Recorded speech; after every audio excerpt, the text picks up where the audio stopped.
Here's the answer to 3k. So we want to simplify this expression here. So the first thing I think about is when I see something like this is I know my rule for multiplying. So if I was multiplying top and bottom by the same thing, and in that case I could cancel out this 3 and that 3, okay? So it's only if I am multiplying top and bottom by the same thing am I allowed to cancel. So in this case I'm adding on the top and I'm adding on the bottom. So I can't do anything until I have factorised that. So that's what my first step needs to be.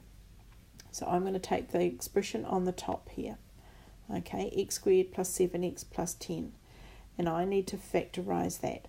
So I want to factorise that into two brackets with an x in both. And I want to find two numbers that multiply to 10 and add to 7. And those two numbers are 2 and 5. Okay, now I want to factorise the denominator. And so I'm going to look at those x squared plus 2x. There isn't a constant term, so don't make the mistake of trying to put this into two brackets. Just take those two pieces, x squared plus 2x. They've got a common factor of x. If I take x out of that, I'm left with x plus 2.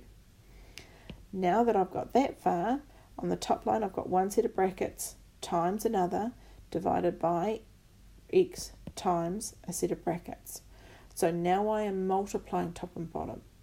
And here I've got a factor that is the same. So now I'm allowed to cancel that down. So that's going to leave me with, on the top, I've got an x plus 5. And on the bottom, I've got an x. I cannot cancel those x's because I'm not multiplying top and bottom by the x. On the top, I'm adding an x, so I cannot simplify that any further.